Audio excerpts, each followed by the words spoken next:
All right, good evening. Welcome to the Mob Museum. Thank you to those in the room here for coming out to the museum this evening and for wearing your masks and keeping your distance. We appreciate that. We want everyone here to feel as safe as possible and to go home feeling comfortable. I also want to welcome those who are watching online. We should have a real good audience online to supplement the folks in the room. So looking forward to a great conversation and an engaged audience. I also want to take this opportunity to remind you to silence your cell phones in case you forgot to do that.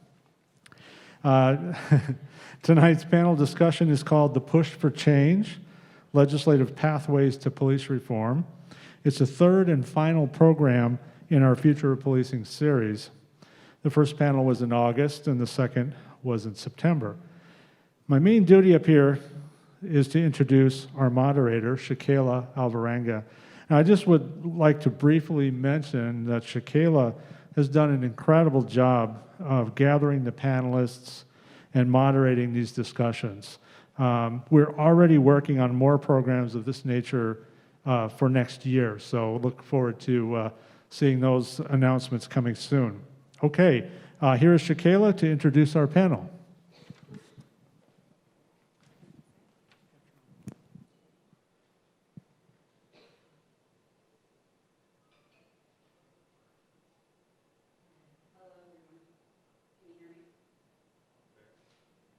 Hello? There we go. Okay. So thank you all for joining us for tonight's program. As Jeff mentioned, the Push for Change, Legislative Pathways to Police Reform. So over the past few months, the Mob Museum has addressed several issues surrounding modern-day policing, including the current culture of policing and the history of American policing. And tonight we will discuss legislation related to police reform. So we have a lot to get through, so let's begin. On the right side of the stage is Wesley Jewell. He is the communications manager for the American Civil Liberties Union. Right next to him is Mr. Tom Roberts, Republican Assemblyman. He represents District 13 in the Nevada State Assembly. Joining him next to, on the left, is Mr. Aaron Ford. He is the Nevada Attorney General. And Cedric Andrus is the police chief of the Henderson Police Department. So there are two pieces of legislation related to police reform that were passed during the August special session of the Nevada legislature. Now let's talk about Senate Bill 2 and Assembly Bill 3. So Senate Bill 2, it essentially changes a 2019 bill that strengthened rights for officers facing non-criminal misconduct allegations. It eliminates a previous provision that restricted the use of officer statements in civil proceedings. And Assembly Bill 3 banned police chokeholds. It explicitly authorized people to film police on duty, and it also requires officers to intervene if they see a fellow officer using excessive force. This bill was opposed by several police unions. So Assemblyman Tom Roberts, we'll start with you. Why was it important for our community to address the unfolding situation that originally started in Minneapolis? Well, first, thank you for having me here tonight. And so the audience may know about my background is I spent 34 years in law enforcement, 9.5 years in the United States Air Force. In my last 25 years with Metro, I retired as assistant sheriff a little over 2 years ago. So I got a little experience in this area. But why it's important is policing, we're only as legitimate as our community allows us to be in policing. We get our authority. It's vested in us from our community. And when our community has an issue with the conduct of the way our police department is conducting itself or whatever issue might be concerned to our citizens, we need to listen to them and we need to respond to that. The issues in Minneapolis, as everybody knows, swept across the country and actually impacted us here. Use of force has been an issue here in Southern Nevada with policing. While I was tenured at Metro, we did significant reforms over the past 12 years, and so we were kind of ahead of the game. But still, I think there's work to do here in Nevada, and there's always work to do in policing. It's an evolving profession, and I think policing and the legislature, and everybody should work together to move the bar so that there are segments of the community that support and have faith and trust in the police. As Roberts mentioned, he's a former assistant sheriff with the Las Vegas Metropolitan Police Department. You supported Assembly Bill 3, but you called it a personal struggle. What were your concerns there? So, it's a personal struggle, and I think General Ford would probably tell you, as a legislator, you have a good piece of legislation when nobody is happy, right? You have each side wanted more, and so you come to some kind of agreement in the middle. And with that bill, that's exactly where we were. You're getting pulled in two directions. And for me, it's a personal struggle because you want to have a good piece of legislation that you come out with that everybody is happy with. On one side, they didn't say we didn't go far enough with the reforms. On the other side, we went too far. The biggest concern was me, the police chokehold issue is the lateral vascular neck restraint was something that Metropolitan Police Department still used. A lot of people do not. Taking a tool away from somebody that could result in a less than deadly force outcome, was a little bit concerning. But when you work through what is going on with that technique and it's going away anyway, it was a best practices decision. And that's ultimately what we did is we adopted best practices that are not only going on in the state, but around the country, and we codified them in statute. Thank you.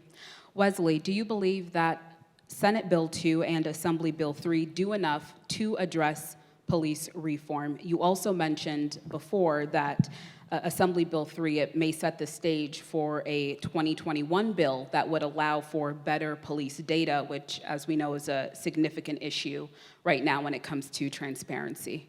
Yeah, thank you for having me, and thank you for the question. So, no, under no stretch of the imagination do I think either of those bills went far enough, but I will unpack that a little bit for you. So I spoke in favor of Assembly Bill 3 just because that police chokehold piece was so important to me to ban that and make sure officers can't put their hands on people's necks.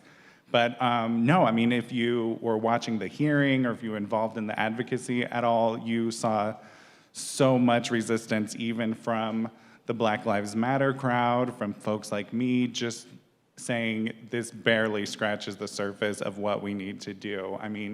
Senate Bill 2, since all summer long, our communities, our advocacy organizations have been calling for a full repeal of, it was Senate Bill 242 from the 2019 session, and instead we just got like a minor cleanup bill.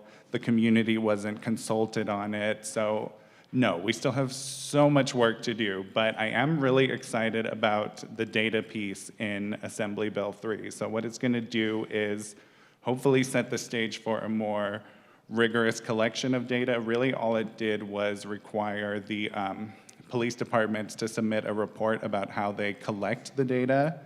But as an advocate, I really wanna see that data about police stops, whether it's traffic or on foot. I wanna see the data on race, I want to see the data on gender and zip code, just so we can identify areas where there is over-policing and where there are problems. And once we get that data, we can really target those with like a laser point.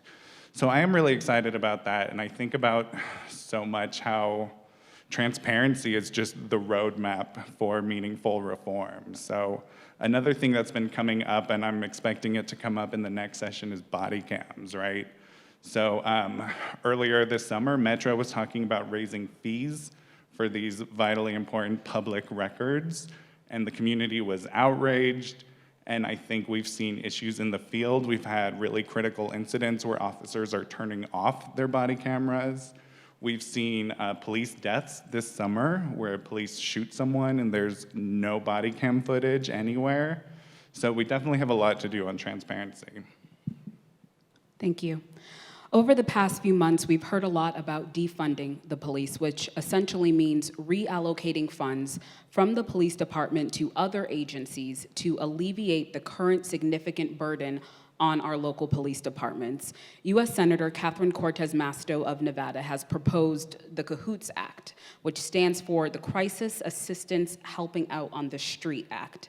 It would essentially help states adopt mobile crisis response teams that can be dispatched when a person is experiencing a mental health or substance use disorder crisis instead of immediately involving law enforcement. So while it would not take funds away from the police department, this is a prime example of a conversation that we've had over the past few months, which is reimagining public safety in our country. So Police Chief Fedric Andres, you've spoken highly about the Henderson Police Department's policing model, and you recently called for programs to help police officers deal with these types of situations. Would you support this kind of legislation? Well, again, I want to say thank you for having me here tonight. What an important conversation.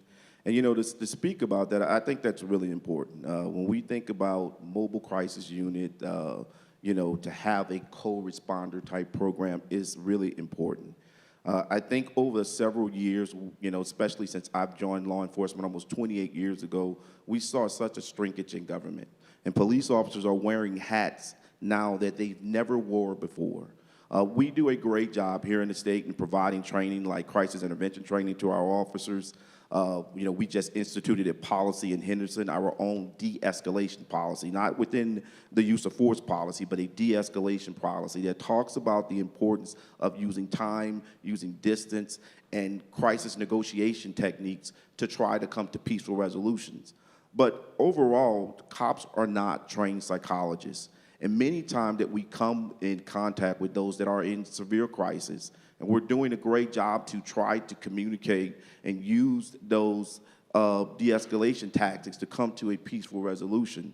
But I certainly am a fan of having a co-responder crisis mobile program that is able to go out with police officers, and when it's safe to do so, to utilize their skills to help us to get the help we need to the community. Bottom line, the police and the community have to work together. Our officers, when we respond from the Henderson Police Department, each day respond to go in and meet the needs of that community, whether they're in crisis or not. And I think what's another very important tool with that I would like to see that escalate even more is to add in a program where we can do home visits. Many times, and Tom will tell you this, a lot of times we're meeting those with crisis. Many times they're out the hospital or the facilities before we can get them help. And they may get home and not have that family support, and they become manic again because they're not taking their medication. And we're having to go back out into that situation again to address that.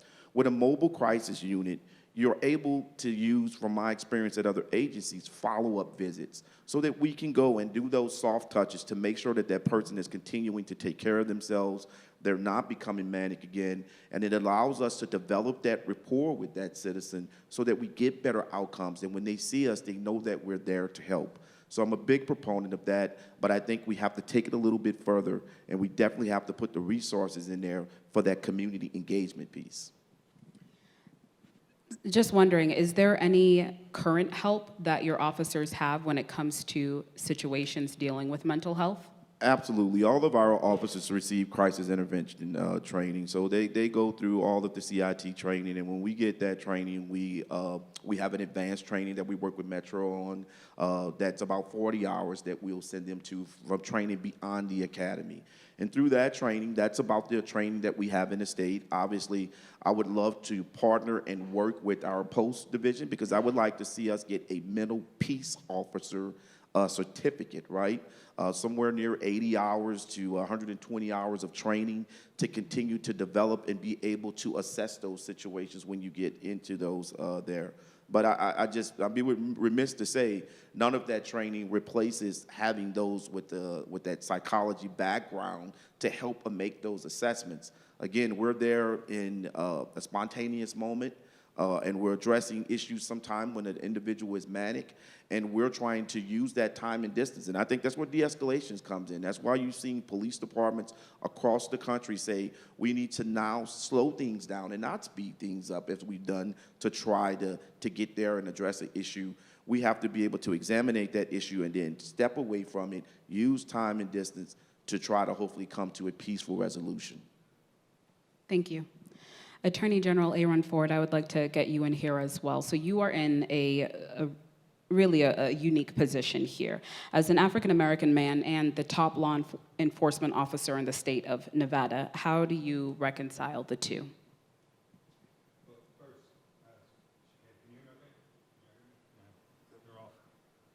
To get.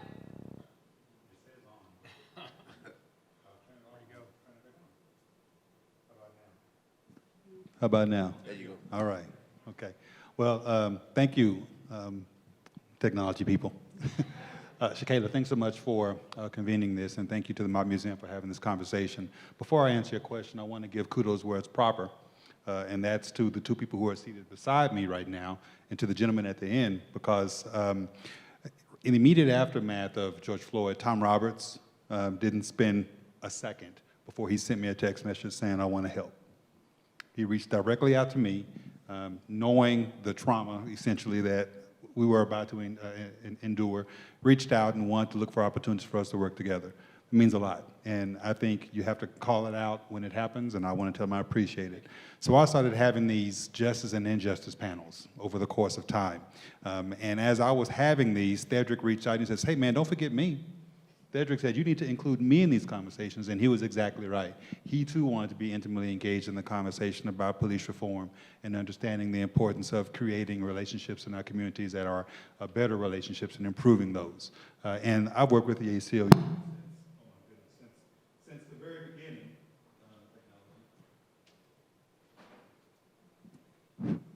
One moment.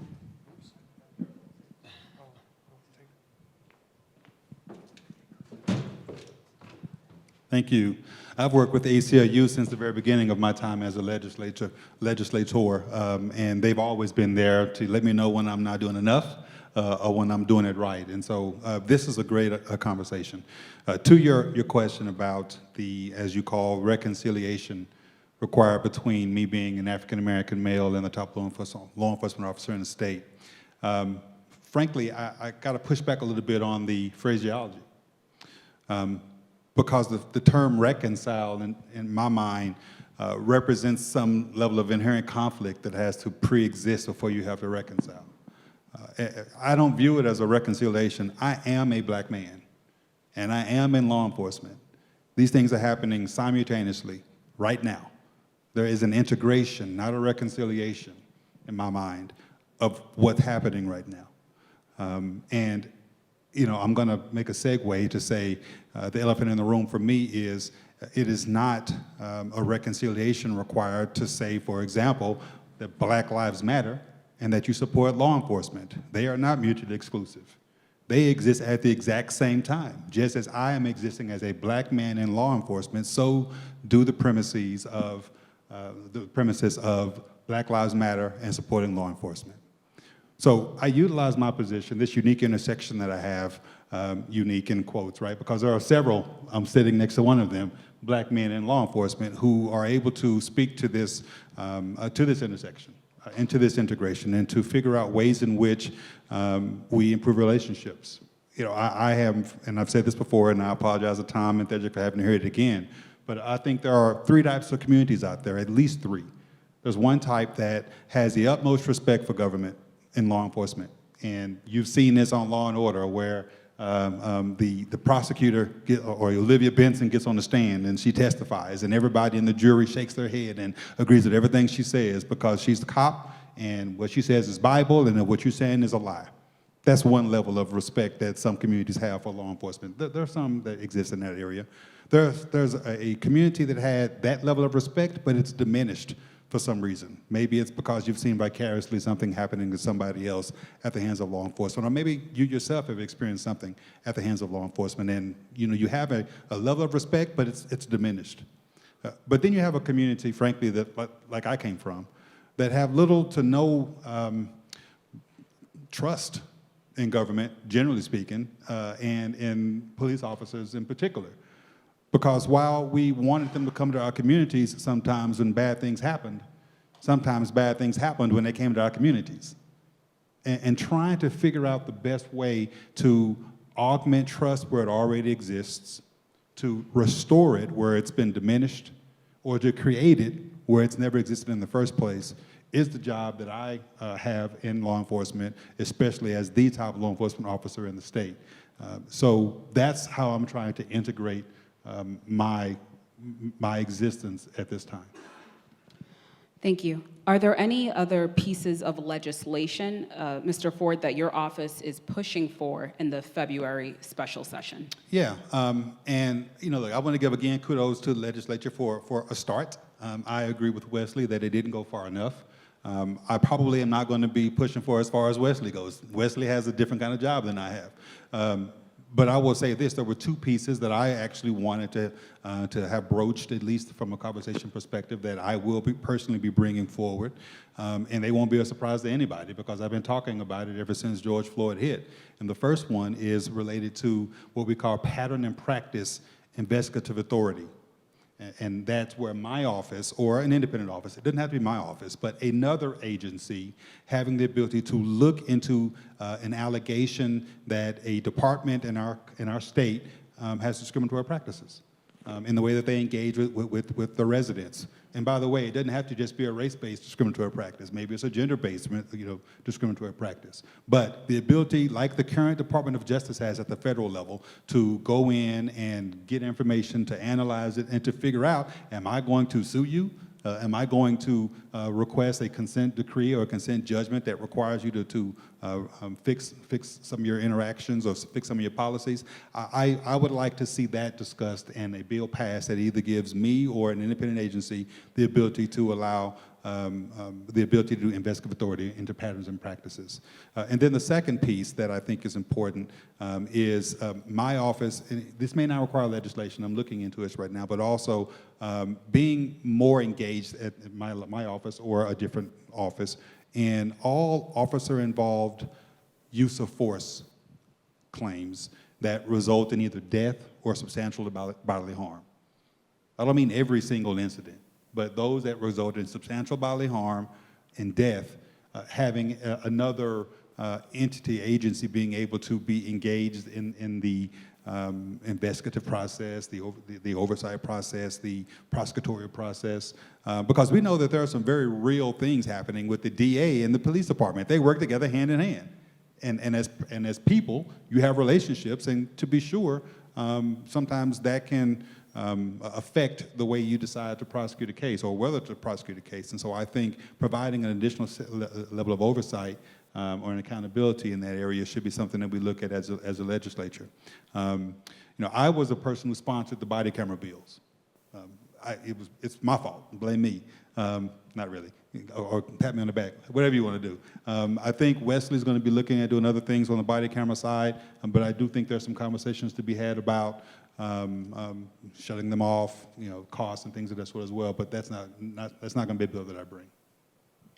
I don't want to put you on the spot, Assemblyman Tom Roberts, but what are your initial thoughts to what Mr. Ford just said? Well, so the General and I have had discussions on a lot of those bills. The patterns in practice, I believe if you had a component to where you didn't have to go with civil action, collaborative reform was a very effective tool because civil actions and consent decrees are so costly. So the Department of Justice several years ago went to a collaborative reform process where you actually sit down and collaborate together with a third party over the issues that the community has brought up. And in the instance that occurred here is the ACLU was part of that process. And we made significant changes because of that. So it would be good to have some kind of component. To me, change, and if you want lasting change and you want it to be accepted by everybody, it involves collaboration from everybody involved. And I think Wesley can attest to that, is when we involve the ACLU in policy decisions and things like that, we not only come out with better policies from a policing standpoint, but we also get buy-in, from the ACLU. And you can't have buy-in unless you have weigh-in. So that's one thing. The body camera and the other issues, look, when we brought body cameras before the General's bill, we were already involved in body cameras. That was an issue with collaborative reform. I stood up the first 400 body cameras in our patrol at Metro. Not an issue, so I don't have an issue with body cameras. I do believe, which I may actually sponsor, a bill to require some auditing of those, or to at least some self or third-party auditing, not necessarily within the agency, but maybe like if you're a municipality, you have somebody else come in and look at those body cameras to look exactly, not only if you're turning them on for every instance, but how long, and are you capturing everything that your policy says you're supposed to capture, and things like that. I think that's needed. And I can go into another bill Sure. that, so you talked about the data piece, and I think it's important that we do collect, what everybody has for data, because there's a lot of data that we're collecting that we don't know about, so you could get racial data, you can get stop data, because every time we pull somebody over, a police officer pulls somebody over, they run them, right? That all goes through the state switch. They have that data already. Now, whether you can readily pull it out and digest it and produce reports and stop data on that, I think that's important.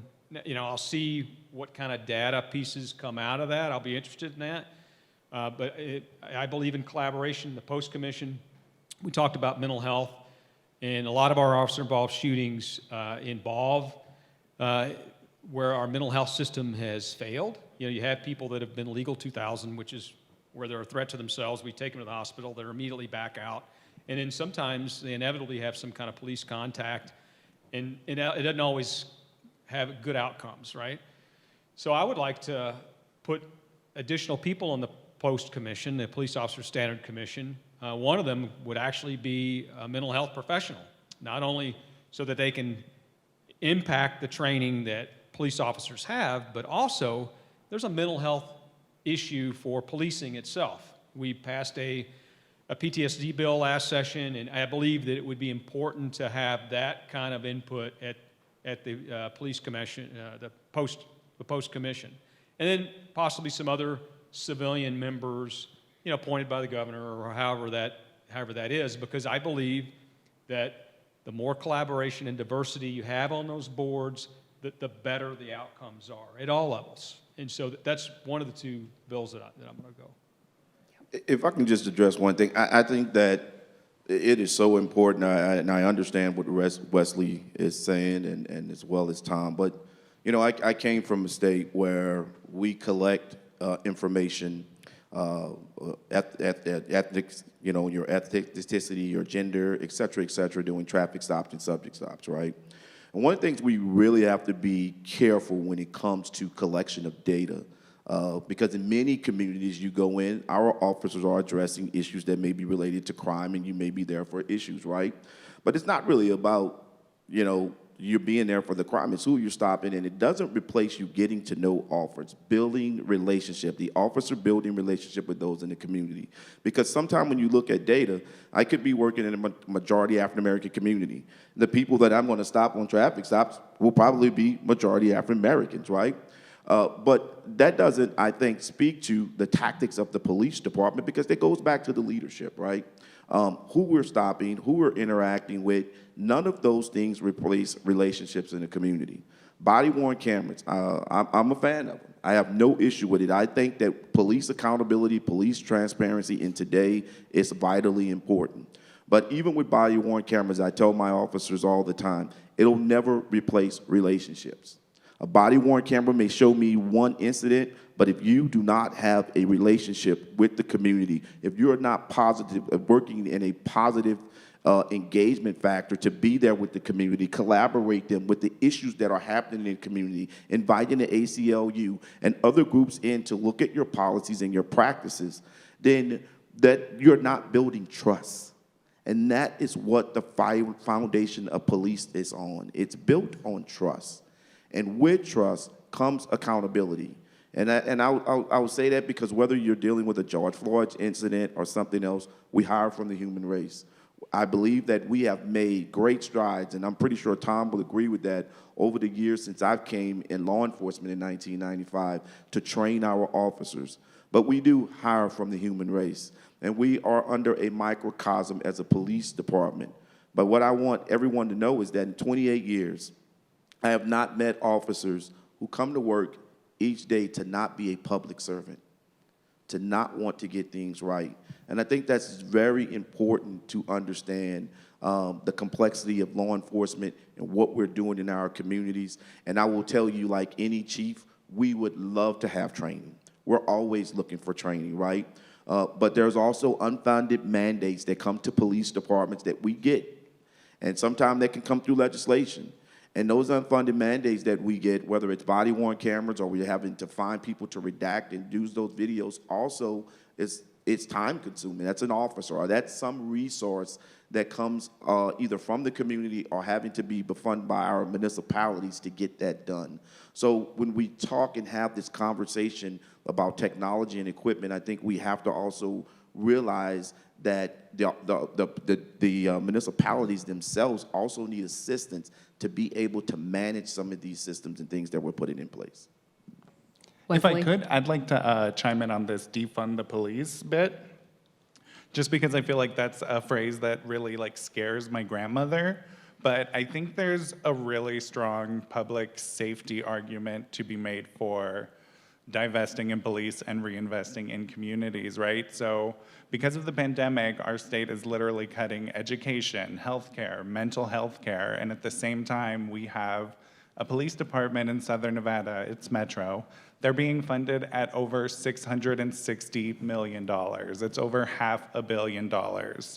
But imagine if we took some of that pot of gold and instead invested in the root causes of crime. I think it would really improve public safety in unimaginable ways, right? We could invest in education, in jobs, and economic opportunities. We could invest in healthcare and mental health care. And I think when people really quickly dismiss this idea of defunding the police, I think it's just unfortunate. I think the issues we have around race and policing are so old. They go back to the Fugitive Slave Act and even before that. And I don't think our communities right now want the same old solutions. We want innovations.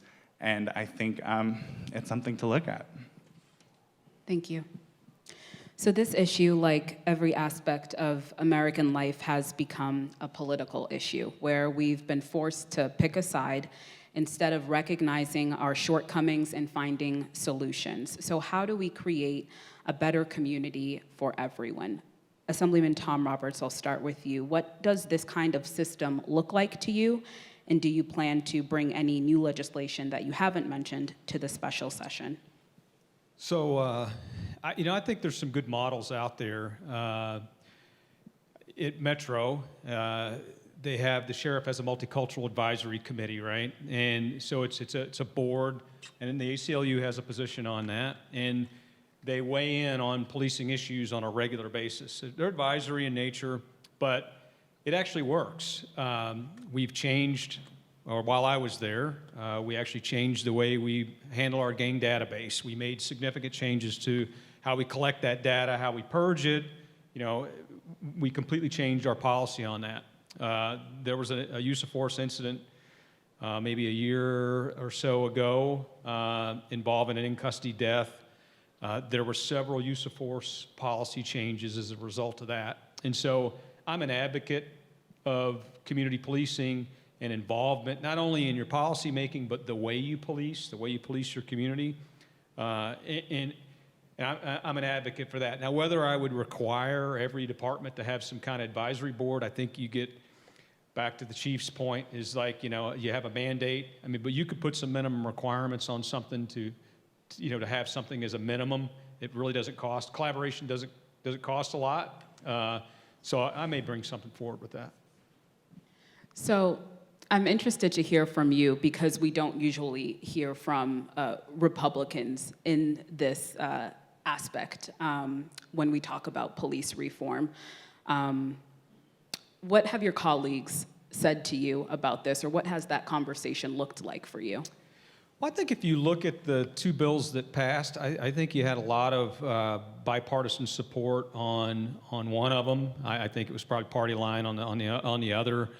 I think a lot of my peers recognize that when the community is unhappy, that you need to respond, and when they have concerns, even if sometimes it's a perception issue, and maybe people aren't completely educated on the process, it doesn't matter. Your citizens' perception is reality, right? And so you need to address those issues. And so I think a majority of my peers do recognize that. I believe they recognize that there is a need for some change, and they're willing to be at the table to discuss it. And hopefully, because I'm the way I am, I can pull more of them along. In the wake of George Floyd's death, Colorado passed a sweeping police reform bill. Colorado was one of the first states that will allow police officers to be financially liable for civil misconduct suits. Wesley, you mentioned that other departments should follow suit. Yeah, I love to talk about Colorado, mostly just because the ACLU and our coalition partners are still working on our legislative agenda, and I don't want to spill the tea on that too early. But like I was saying before, innovation is so important right now, and communities want bold, fresh ideas so badly, but Nevada's in a really interesting place where we can look at other states and what they've done, and we can really pick and choose our favorite parts. So the Colorado bill that passed this summer did so many things. In addition to the liability, like you mentioned, it also brings transparency to the grand jury process.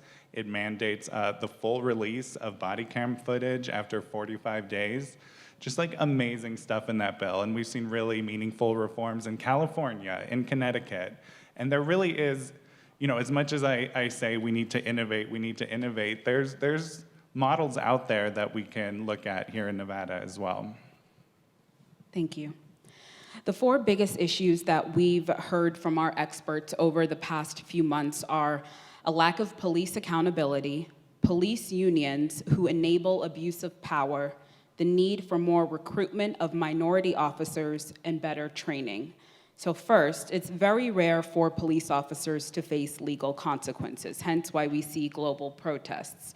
Many cities continue to pay out millions of dollars each year to settle lawsuits against police officers. Most recently, a $2 million lawsuit was paid to the family of Tashi Farmer, who died after being put into a chokehold-type restraint by a former Las Vegas Metropolitan Police Department officer.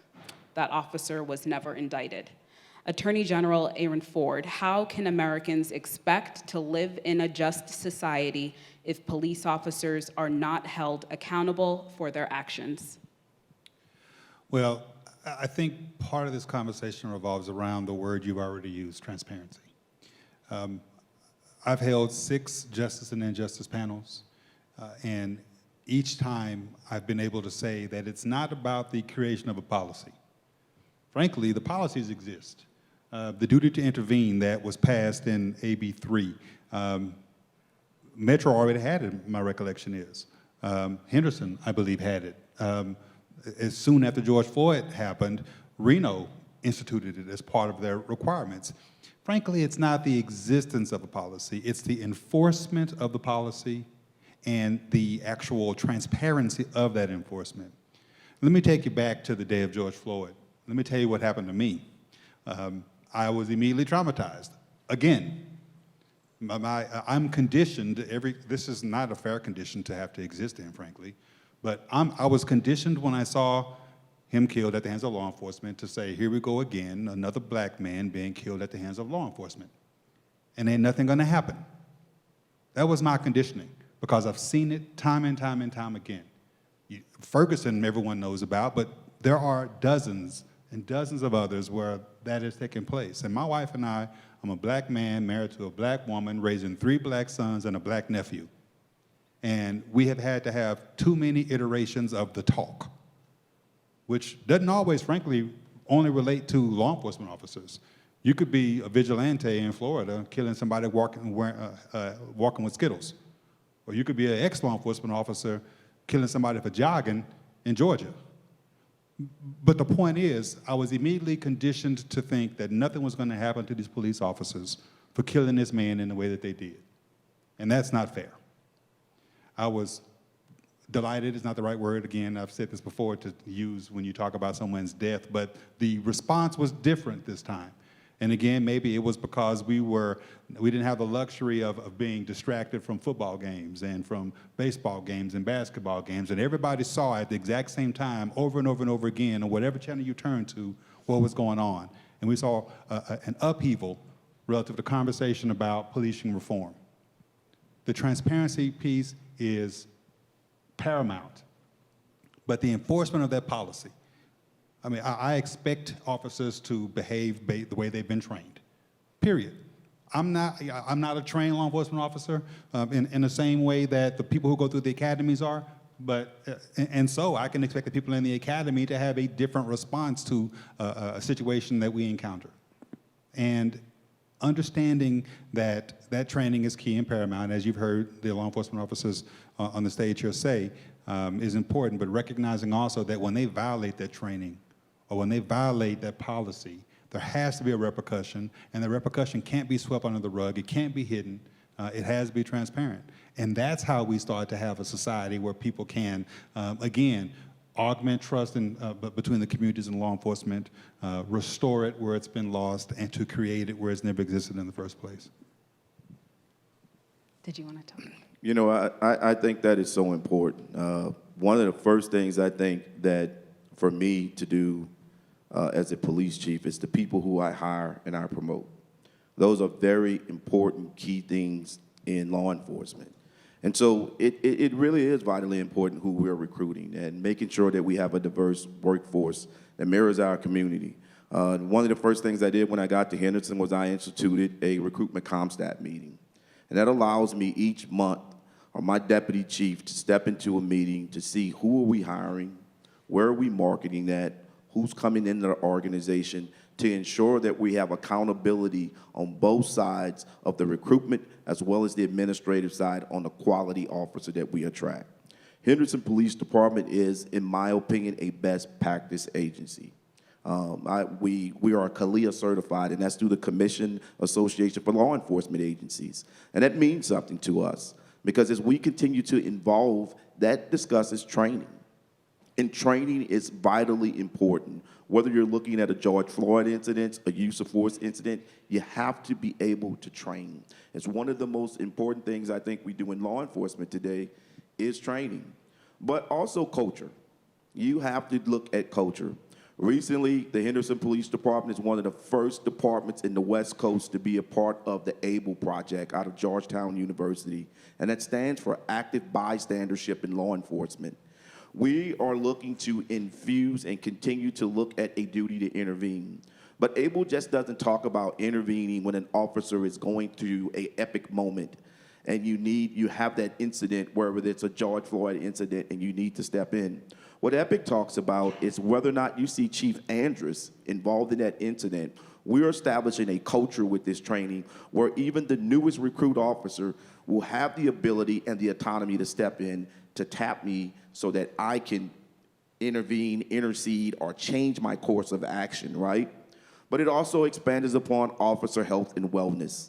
The policing profession continues to evolve, as I said earlier. We wear a lot of different hats, and we must look at our officers' health and wellness because those things are important too. The calls that we go on time and time again. You know, I've said that police is probably one of the only professions, right, where you're responding to a call and your heart rate goes up here. And then the next time you go to the call, it may be what we don't use the word routine, but could be a routine call. And then the next time you go to the call, your heart rate is back up here. So it's important that we continue to invest in officer health and wellness. So when we look at those things, when we look at a duty to intervene, when we look at policies, as Attorney General Ford said, they have to be more than paper. For me, I have to be accountable to ensuring that those that violate our policy, they violate our culture, and they tarnish this badge, they must be removed from law enforcement. And it's my job to do those things with the help of our legislators, our Attorney General's office, to make sure that we remove those individuals from law enforcement. We have a duty to do that. We have a duty to get it right for our community. We have a duty to continue to earn the trust of the citizens in Southern Nevada and throughout Nevada. Can I offer one more Yes. thought on this? Amen, Chief. Thank you for sharing that. You know, there's another way I think that we can help effectuate a society where police and the communities getting along better and trusting one another, and that is call it out when you see it. Whether, again, you are a cop with the duty to intervene or a resident who is experiencing or has seen it. When asked right after George Floyd by many of my friends via text message, phone, email, whatever, how can I help? White people, black people, every hue you could think of reaching out, I want to be an ally, what can I do to help? And frankly, I was going through my own trauma at the time and didn't have a good answer. The answer that I have now, and if they were to ask, and I'm going to say it out loud and offer it to you, is be there when the fervor dies down. Inevitably, as it always does, the fervor is going to die down. And inevitably, people are going to, for example, start to conflate peaceful protesters with people who are co-opting the message of the peaceful protest and being violent. You didn't see at the very beginning, I hope you saw at the very beginning, that media did a good job of separating the two. They talked about the peaceful protesters, and they distinguished those folks from people who were actually rioting and violating the law. But now, the political climate is such that that's conflated. And our allies, the ones who were speaking up at the time when we needed them to at the early stage, many of them are being quiet. They're not pushing back on that nonsense. They're not speaking up on it. See, listen, as I've said, you don't have to be mutually exclusive. Black Lives Matter and supporting law enforcement are not mutually exclusive. And by the way, I shouldn't have to do this, but I will. I mean, I got receipts for my support for law enforcement. I mean, go look at my legislative record. Look at how many times I hit the green button to ensure that law enforcement had the right to collectively bargain, to have the right to health insurance and to your pensions, and that people ain't coming after. There's some people who want to undermine your ability to take care of you and your family. My receipts prove that I support you. But I also want to hold people accountable when they violate their training. And you have to be willing to speak out on those issues, irrespective of the fact that people are going to have ruffled feathers. Irrespective of the fact. The day, and I'm going to be quiet after this, the first thing I woke up to, I won this election on November the 8th at 2 a.m. in the morning. November the 9th, 2 a.m. in the morning. Saw the wind, went to bed, woke up at around 7 or 8 the next morning. The first thing I saw on my Facebook, Tom, the first thing I saw, I'll show it to you right now, was a message from some dude who said, just what Nevada needs, great, an N-word AG. That was my welcome. That was my welcome as a top law enforcement officer in the state. I woke up seeing an N-word AG as my welcome. You have to continue to stand up for racial injustice, or to stand against racial injustice, irrespective of who's gonna come at you. And you gotta do it when the fervor has died down, because otherwise it's a waste.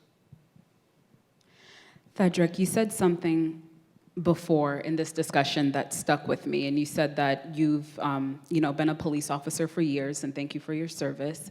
And you said that every police officer that you've met, was there to protect and serve. So I can already tell that, from some people in the community, well, they'll take that as, okay, well, I see something completely different on my cell phone. What do you say in response to that? What I say in response to that is there's absolutely officers out there that probably shouldn't be wearing a badge. There's absolutely officers out there that find themselves in an epic moment and put themselves in a situation that goes against the culture and training of the department. I say that we hire from the human race, right? But I also will tell you that when my officers were headed out to assist Metro on the Strip, many of them came back to me and said, Chief, do they all think that we hate them? Do they realize that when we get up in the morning, we show up to be servant leaders of this community, to find a way to make it safe? That the reason that I wear this badge is because I want to be there to help others? What I would say to them is that we're no different than if somebody hires a bad waiter, right? And you're sitting at that restaurant and you get a bad experience with them. You look to see, how did you hire that person? I need to seek out management to see if I can move on from them. And I'm not trivializing our position, because I know that we have the ability to take someone's life. I know that we have the ability to take someone's freedom when we are having to enforce the law. But the important aspect of that is just like I tell my officers each and every day, believe in procedural justice. Treat people with dignity and respect. Give them a voice in the process. And every day, do something to put a deposit in that community trust bank. What have you done today to make Henderson better? Because ultimately, in 28 years of law enforcement, I know that there's going to be a deficit. There's going to be a withdrawal. And George Floyd was a withdrawal of a lot of positive work that we've done over years and years. I don't talk a lot about my past, but I worked at the New Orleans Police Department. I was there when we were under consent decree. I was there when I wasn't proud to be around individuals that wore a badge next to me. But there were also individuals at that department that got up each and every day to head to some of the most toughest communities to provide an avenue for an elderly person to make it in their house so they wouldn't be robbed. And I believe that today, that officers in Henderson and in Metro and North Las Vegas and throughout this state put this badge on to come to work each day to find a way to make our communities better. The call for us is to continue to collaborate, to continue to have a seat at the table, and understand that if we see those individuals that you saw in the video that shouldn't be there, then absolutely we should be held accountable from the chief to every officer in that organization. Thank you. So I'd love to Yes. have some words about accountability. I think it is a really big problem, and it's why there wasn't such robust support for Assembly Bill 3 from the special session. There was no accountability pieces in that bill. Like, sure, it bans police from using chokeholds, but what happens if an officer does? It's not clear, right? So we definitely do need new accountability provisions and processes really badly here in Nevada. So Southern Nevada, we have the only county jurisdiction that has a citizens review board, and it's a completely closed process. It's a closed door meeting. People in the community don't know who they are, they don't know what they do, and it just really raises the question, how does a citizen of Nevada hold police officers accountable outside of a sheriff's election? There's no process for them to do that, and we really do need to come up with some stuff. And Wesley, so I was actually just about to come to you because I wanted to talk a little bit more about accountability. And one of the reasons was, for me personally, when I saw what happened to Breonna Taylor and the aftermath of that incident, where a woman can be sleeping and be killed by a police officer and still there is no accountability. What has the reaction from the community been after George Floyd, but over the past few months when it comes to accountability? Yeah, I mean, I think this speaks a little bit to what General Ford was saying about being there after the fervor dies down, and I'm kind of in the same place where I've seen this so many times, going back even to like Trayvon Martin and before then, but I don't think that's gonna happen this time. So the people I'm engaged with in the community are still, even after this whole long summer, so fired up about police accountability, even to the point where I'm seeing small grassroots community groups putting together legislation to propose and reaching out to legislators. And it's not, usually it's the ACLU that suggests legislation, right? But I'm seeing it on a whole nother level across the spectrum. So this accountability question is not going anywhere. The community is very fired up about it.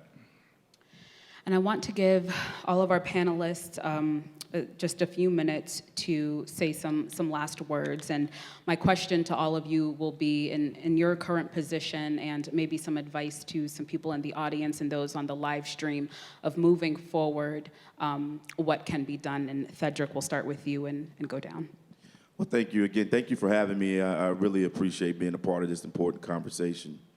And you know, I think one of the things that I would ask for is collaboration. I spoke about that. I fundamentally believe in community-based policing.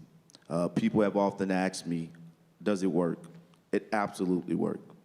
We live in a country and a society that when we don't have engagement, then I don't think we will have progress. And through progress, sitting here, I can tell you as an African-American police chief, it was the progress of those who came before me that allowed me to be able to sit in this seat today. And that's not lost on me. And I understand that the importance of my job is to continue to work with the community and find ways to build trust. We're going to get through this because we're going to do it together. But we cannot, and I agree with Wesley, stop the dialogue. It has happened. We have seen other incidents throughout the years, and we haven't done a great job of follow through. So I'm looking forward to following through. I'm looking forward to establishing more collaborative processes. We are mirroring a process that I've worked with Sheriff Lombardo at our department to bring in a multicultural advisory committee. We need that. We want that, and we're going to create one. But that's just the start of how you continue to go further. We instituted geographic-based policing in Henderson because it's important to me that every resident understand and knows the officers that is patrolling your area. We encourage our officers each and every day, get out of your car, meet somebody, hand them a business card. Whether it's an issue or not, let them know you're patrolling your community. The best thing that we can do each day is continue to work together in this great country that we have to find common ground. And we will get there. I can assure you that I have seen law enforcement over time go from being straight at the speed of law enforcement to warriors to embracing the concept that we are guardians, that we are peace officers. And so we changed our model to not protect and serve, to serve and protect, because that is our job, it is our duty, and it's the expectation from the citizens in Henderson that we patrol and police each and every day. Thank you.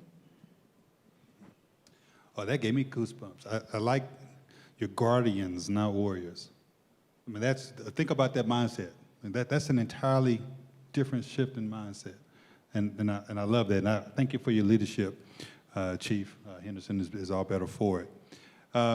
You know, I don't know if you've ever asked yourself what you would, or say what you would have done during the civil rights era. I mean, some of you may be old enough to have lived through it, but let's go back to a time when you didn't live through it. How about slavery, racial injustice issues? If you've ever asked yourself or said to yourself, man, if I lived during slavery, here's what I would have done, you know, pushing out, fighting out, you know, what you're doing right now is probably what you would have done then. Think about that. Are you quiet right now?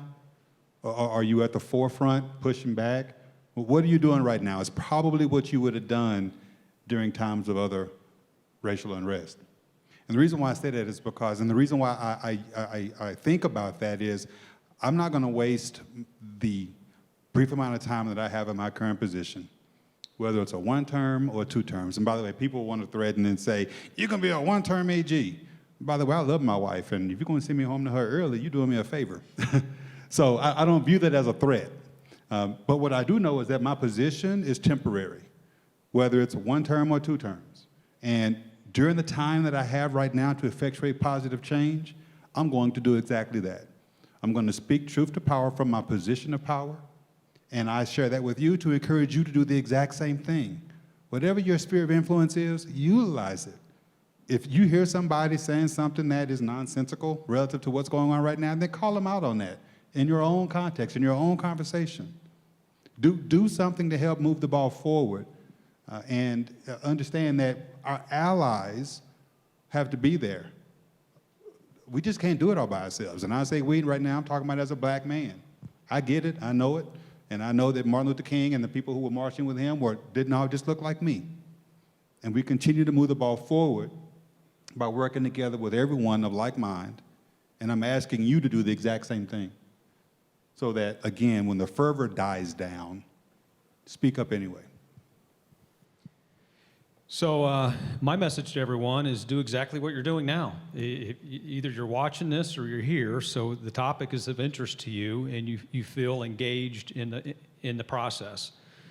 And so I would continue that involvement because, as the chief said, you know, collaboration in community policing is the only way that we can build trust in our community. But I would also encourage you to educate yourself on what is actually existing in our state. Some of the things in that bill are the best practices in the country. There are things that we do here that police departments under consent decrees are modeling, under the Department of Justice. And so there are systems of accountability. Know them, learn them, know your due processes and know your rights, and utilize those. And if there's issues with it, then come to the table and we can make some changes. But you got to involve the police in it. And I don't think it's not all the police, right? There's other issues in the whole system. I think sometimes the police, because they're the point of government that touches people the most, and they take the brunt of the abuse, or the, not abuse, but frustration, I think, on the whole system. So I think you got to be cognizant to involve them in the process. And they're not all the enemy. 99.999% of the police officers out there do a fantastic job every day, day in and day out, regardless of being spit on. I mean, I was spit on and abused throughout my career. I still got up with the same enthusiasm every day, went out and did the job that you ask us to do. So I think in our effort to make improvements, we can't undermine the support that we have for our law enforcement agencies. And that comes from a financial standpoint too. I get that, you can reallocate funds or maybe stop the growth of criminal justice budgets and invest more in other areas. But you got to be cognizant if we do pull back too much, you get a New Orleans or you get a Baltimore where a majority of the funding is people, right? And so when you pull back on that, then you lose internal affairs sections. You lose your training budget. You start to decrease pay, and when you don't have well-paid or funded police officers, it breeds corruption. You can't attract good quality people and diverse people, unless you have a good work environment. So you got to be cognizant of that when we make changes. And and leadership is disappointing your people at a rate that they can absorb, right? And so whenever I looked as a police leader, it's like, okay, what can my people take? And I'm going to approach it the same way as a legislator, right? It's like, because long-lasting change is steady and gradual. Drastic swings typically backfire on you at some point. And I think it's important that we involve everybody in the process, and that includes all of you listening tonight. And so thank you. Yeah, I mean, I don't know what I would add, honestly. I could talk about police issues and topics all night, probably. But I think I will say, it's kind of similar to what the Assemblyman and the Attorney General said, just make sure that you're staying engaged. The law enforcement establishment in Nevada has so much political power. They have the ears of policymakers and leaders the way people on the streets just don't, but we have that right. So definitely make sure you are getting educated on the issues. Make sure that you're reaching out to your representatives and calling for the policies that you want to see, and know your rights. I'm honestly so excited for this legislative session. I think as much as I want the police reform agenda, I think it has to come from the community and not the law enforcement establishment. But I do think we have really thoughtful law enforcement voices in this state, as I think the gentleman on stage with me has shown. So if we can come together at the table and get some stuff done, I'm all here for collaboration. So yeah, thanks for having me. Thank you all for being here. And so I do want to give some time to answer some questions that that some people in the audience and those on the live stream may have. Jeff, if you can assist me, if anyone wrote anything on the live stream, if you can answer that. We don't have that yet, but if you want, we'll set up the microphone here. We can take a couple questions in the room. Perfect. Does anyone here have any questions for any of the panelists on stage? And you can If you do, come on up here. come right up to the mic. Thank you.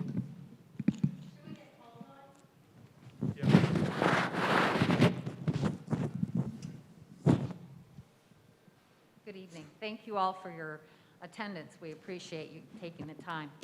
I'm thankful that in my family we are racially diverse. We also have military, and we also have law enforcement people, young people from our family involved in it. But I am particularly disturbed about the word defunding, because it seems to now have grown political legs, and instead of actually calling it what it is, which is a reallocation, if my understanding is correct, I don't understand why the media and the powers that be are not pushing back to inform people, because immediately you say defunding and it's taking all the money away from the police, and that's not the purpose. So I'm wondering, why hasn't there been more pushback? And by the way, Henderson, we live in Henderson, and in a 55-plus community, and your officers stop regularly at our facilities and say hello, at our clubhouses, introduce themselves with the change officers. They've been amazing. So thank you for that. But my question remains the same. Why isn't there more pushback on defunding? Yeah, I can take that one if you don't mind. So there's definitely, like you said, lots of different ways to describe it. One of the ones we use a lot at the ACLU of Nevada is divest and reinvest. But the term defund police is actually intentionally aggressive. It's actually rooted in the abolition movement, which it's definitely do some research on this, because it's a very fascinating school of thought. But it really ties the law enforcement and the mass incarceration problems to slavery in a really interesting way, and that's why it's intentionally aggressive. I just would want to, when we talk about defunding police, and I appreciate your comments about our police department, but I think it really is important. We continue to hear defund the police, but over 28 years of law enforcement, we've added additional responsibilities to police without funding. Police officers are doing more now than they've ever done. And when we look at those things, I think one of the first things that I push back on that is the issues are training and things that we look at. We need additional funding for training. We absolutely need more training for the law enforcement officer for the additional responsibilities that we have taken on. We have said this for many years, whether you talk about the major city police chiefs or you look at benchmark cities, and many of the departments in ICP and the Police Executive Research Forum, we have not received that funding. We've asked for additional co-responders for years to assist us when we're investigating mental health calls. But year after year, we get the call again. We show up and we do the job that we're paid to do. What I would say, and I've said this before, I would ask that I have no issues with us putting funding in education. I think that is the most important thing we can do, is invest in our youth. But I don't think that we should look to defund police. I think we should look for those resources to continue to help fund police, put us in avenues and positions, because we don't want to just be there when we show up because there's an issue at the house. We're pushing for mentoring programs in Henderson. We're starting a mentoring program called HYPE, and it's the Henderson Youth Police Empowerment Program, where we'll be partnering with kids from our east area within Henderson to work at Brown Middle School to talk about how do we collaborate with them to help them to make better decisions, to assist them in conflict resolution. If you want to challenge the police officer, those are areas within our society that we continue to respond to, because many times we have adults that can't handle their issues. But there are experts. We're leading experts in conflict resolution. I would ask for funding in that area to continue us to bring that soft approach from the officer to be able to build those things, those skill sets, to help us to reduce domestic violence in our communities and solving conflict, because that is the way I think part of our police department should be, while partnering with other co-responder programs to continue to build that bridge of making a better community. Thank you. So we do have a question from one of our live stream viewers, and I think you just touched on it a little bit, Chief, but the question is, can someone on the panel speak for a moment about the role of law enforcement in schools. In other words, I'm not sure if they mean the school district police or if they're referring to maybe how, like you say, getting involved with kids and getting involved with programs with kids like police have done in the past. Can somebody speak to that? I just want to follow up real quick, and I'll turn it to the panel. But I think that's huge. Obviously, our role is a little bit limited here in Southern Nevada. We have a Clark County School District Police that we partner with. But I think that really is important. In Henderson and Metro, we have programs that we do have involvement with our kids through Dreams, and we're teaching our kids about decision making and understanding the consequences for substance abuse issues. But absolutely, I think the reimagining of the police department and working where we're about to start working with 100 black men on different avenues to continue to reach out to our youth, because the issue that we had was I was proactively contacted by that principal who asked us to step in and to make some headways. And, many times, whether I'm walking in a grocery store or somewhere, the first thing I hear parents say, well, if you don't be good, I'm gonna have that officer talk to you. And for years, we've masked the officer with problem solving, right? Or the officer with the outcome if you don't do something like this, or if there's a negative outcome. That is not just the role of police. Many of the things, and I can guarantee you Tom will speak to that we show up, it is resolving conflicts, it's working with people, it's collaborating with our community to assist them in getting resources. And I absolutely think that we need to continue to invest in that part, because we want our youth to see our police officers as someone is there to help as a servant, and not that it's someone that shows up when they get there and there's a negative outcome. So, real briefly, I think the chief is exactly right? Is that anytime you're effective in any policing strategy, you're proactive rather than reactive, right? And so I think it's essential that policing in association with school safety is you get upstream from that. And we did a couple things at Metro to do that. One of them, I'll use as an example, when I was a captain at South Central Area Command, I had a school, it was Del Sol at the time, now it's a magnet school, but it had the highest dropout rate in the county. And the only reason I knew about it is we had a murder in the middle of the night. This kid was 14 or 13 years old. He was functionally a dropout at 13, and then we started looking into it. It's like, why is this kid at a party at 3 o'clock in the morning? And we started looking at the dropout rate, and we had a faith-based initiative at that area command, and so we started working with the dean of that school to go out and help contact kids that were not showing up for school and digging into why they weren't and providing resources for them and trying to get them back in school. Because when they're not in school, they're out doing things that we don't want them to be doing, right? They should be in school learning. Sometimes they're out getting in trouble or doing things that they shouldn't be doing, which is causing a police response. And so I think it's incumbent upon policing in schools and things like that is to look upstream and see how we can prevent it from occurring before it occurs. And policing in schools is completely different because it's more of a community-based, or it should be, rather than an enforcement base. So I think that's our role. Yeah, police in schools are a problem. They're a very big problem. So we have police in schools that don't have counselors.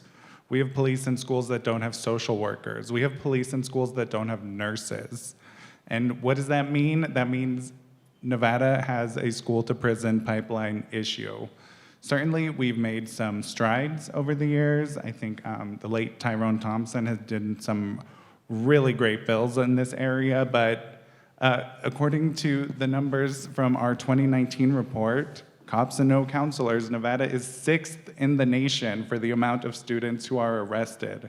They're disproportionately Black students, Native American students, and students with disabilities. It's a serious problem, the way that we rely on police in schools as if they were social workers, because a policeman's approach to a behavior issue is going to be an arrest. And if we dig into the numbers for arrests, the vast majority of arrests in schools are for basic, cannabis possession, basic, fist fights, not even, significant bodily harm, just, a basic fist fight, which is something that should be handled with a social emotional learning frame, and it's something that should not be handled by funneling students into the criminal justice system. Oh, thank you so much for this opportunity, and thank you to the Mom Museum and all the panelists. Thank you so much for being here. And I wanted to thank the Nevada Attorney General Office for the eviction moratorium. I think that's a really great thing right now. I just moved to this neighborhood, and I love it here. I walked here today.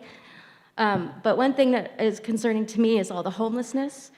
And it's going to be a lot worse, I think, when the moratorium ends at the end of the year.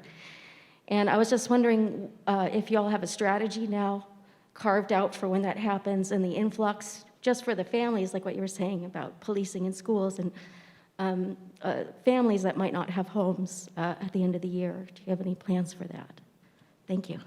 So if I may, with the moratorium, is one of the bills we passed during the special session, and forgive me, I can't remember the number, there weren't that many, but it dealt with, once the moratorium is lifted, we put in a mediation program. There's some federal dollars, there's CARES Act, significant amount of CARES Act funds, and so the bill that was passed delayed evictions for at least 30 days to allow for mediation so that the courts could have access to funds and be that go-between between a landlord and tenant, and actually try to reduce some of those numbers.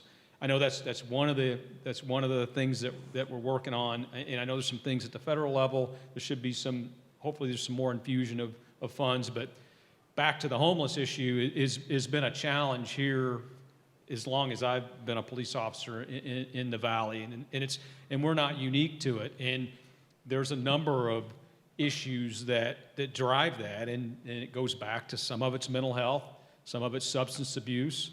I mean, there's a variety of things that it goes back to some of the services that folks don't have that put them in that situation. And there could be some fault of the criminal justice system that perpetuates some of that.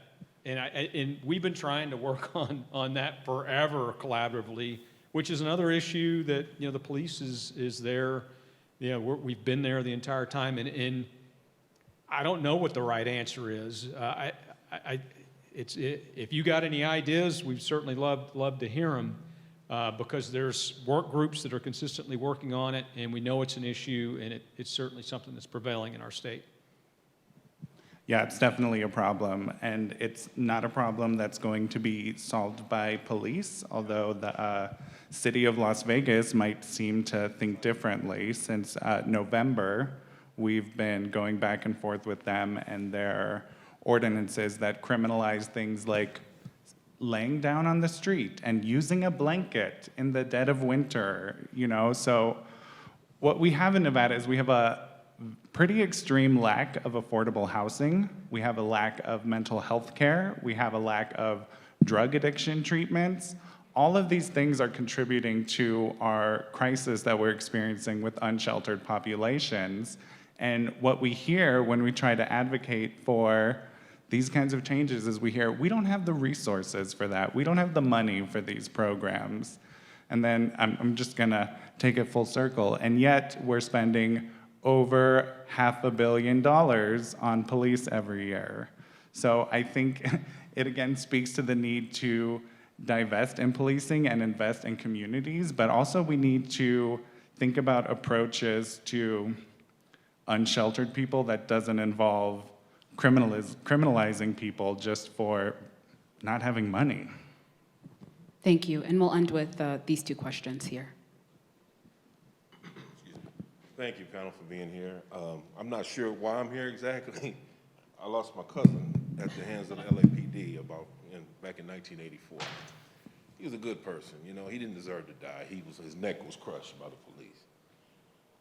He used to advocate, there should be a lot of love in this world. That's what he used to always say. But anyway, his memory goes with me, and not only was he killed, but it killed the whole family. It destroyed everyone, because he was a great, great human being. He didn't deserve that. So I guess my question is, I'm thinking it's not a matter of how and what, it's who, who you hire. You know, I've been pulled over by the police myself at least 25 times in my lifetime. I sat there and counted them one night, you know, just for driving, just minding my own business, basically. Never broke the law in my life. Worked for the harbor here in Las Vegas, had to take the side streets home to avoid the police from stopping me almost every night. Okay, had the shirt on, harbor, put your hands up on the wheel, stay in that position like maybe an hour. Didn't make sense to me. Okay, so I hear all this talk, but if that happened to me 25 times, I mean, what's going on with other people, you know, other African Americans? How many times? How many times? You know, so something is off here. You know, the numbers, okay? So I say the hiring practices, you know, I don't know how you would implement, what you would implement, but you're hiring the wrong people. You know, you gotta screen them, okay? And a lot of these people that you hire are racist. They have to be, because they're targeting minorities. Okay, so I think that's where it needs to start. And once you get that figured out, then I think in the long term, it'll be a better police department. That's all I have to say. Frederick, do you want to respond to him? I appreciate your comment, and I think it's so important. You're right. Who we hire has to matter, and we have to continue to take examination of our workforce each and every day. And what I would say to you, and I know those things are difficult, is when those situations happen and you feel that you're being unjustly stopped and there is no probable cause or reason to be pulling you over, I would ask that you come and talk to someone and file a complaint. And I know how those things can go, right? Some people think they fall on deaf ears. But for me, it's important because we have to continue to look at our officers and ensure that they're doing the right thing. And I don't want you walking away from a traffic stop to say that I'm being stopped while driving while black or because I'm an African American. The police is required to, enforce the Constitution. We're required to distribute law enforcement evenly across all sectors of the community. And that sounds like lip service and it sounds like a cliche, but you know what? Procedural justice has to matter.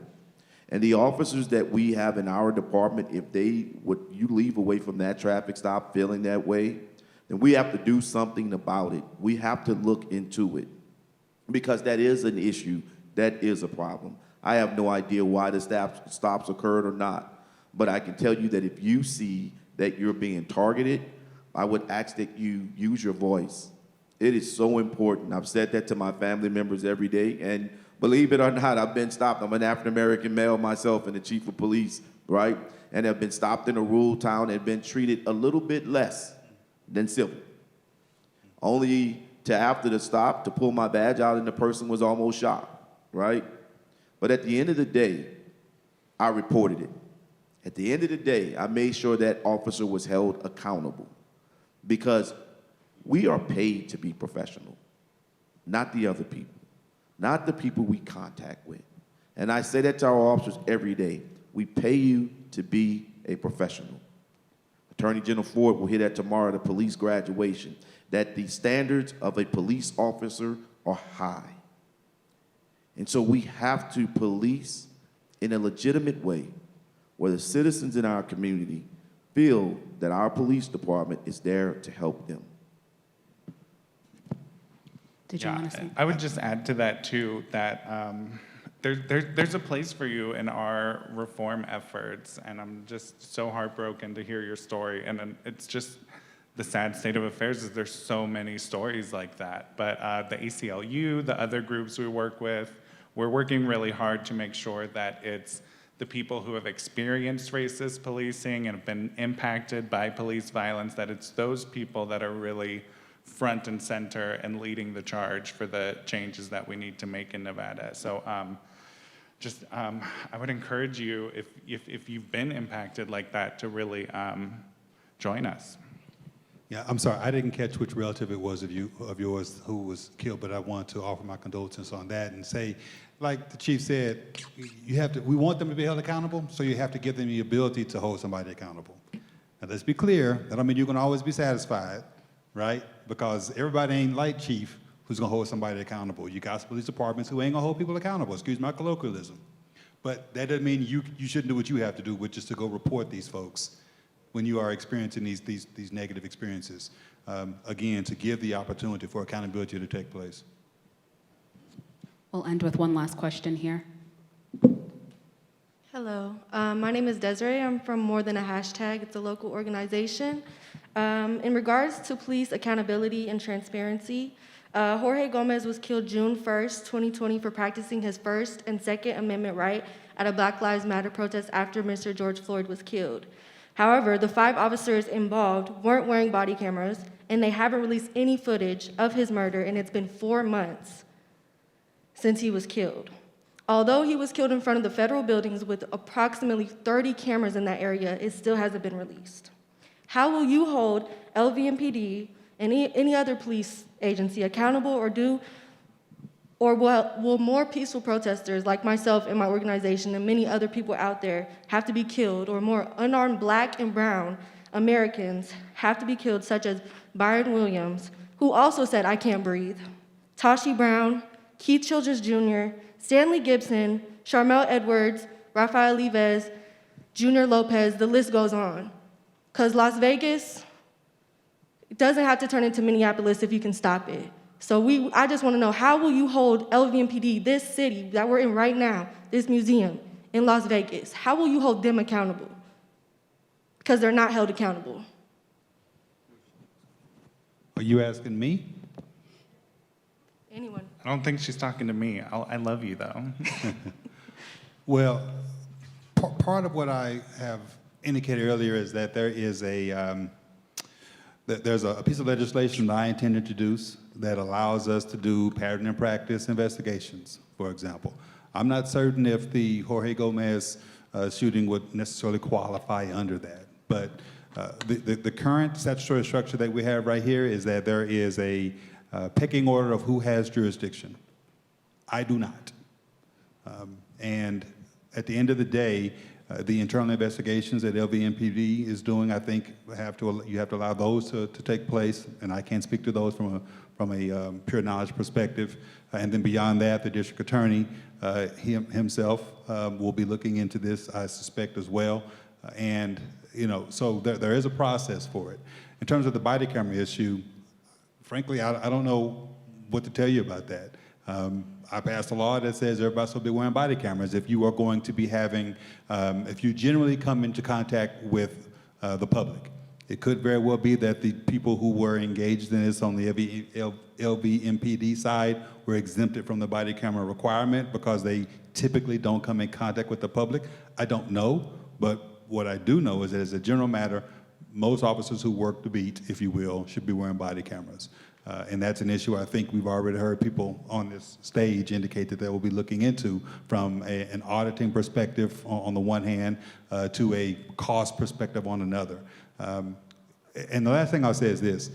These problems are not, look, I've said this before. We live in a silver state, but there is no silver bullet when it comes to most of the problems that we have to deal with, and excuse the analogy in terms of a bullet. But the point is, these problems are dynamic. And they're not going to be a one solution fits all. There are several things that we're going to have to be doing simultaneously to address a lot of the issues that you've talked about. You've mentioned 4 or 5 in the middle of your recitation to us. And so keep that in mind too, that this is a simultaneous activity that we're undertaking right now in order to try to improve race relations and bring racial equity and police reform. I'm committed to it. And I think the people who are here subjecting themselves to this conversation should be acknowledged as being willing to engage in that conversation and do more than that, but to actually put action behind it as well. Yeah, I would just add that the whole idea of having an independent investigation, and I don't know if that needs to be General Ford's office, if it's a special prosecutor, an ombudsman, an inspector general, like what that needs to look like, but we do need to have a system in place for when local law enforcement, local district attorneys, when they fail to get justice, that there is a process to get that. And then I think the only other thing I would say is just God bless you for the work you're doing, Because as much as I love to get up on a panel and talk at people, stuff like this isn't what drives change. It's boots on the ground, making their voices heard, showing up in numbers at the State House and the City Council and all of that to demand change. That's when change happens, so keep it up. Thank you. Thank you all for being here. We have run out of time, and for our wonderful panelists as well for joining us. The Mob Museum plans to tackle several other issues related to the criminal justice system in the upcoming year, including restorative justice and incarceration. And again, thank you all for being a part of this important discussion. I truly, truly appreciate it. Thank you.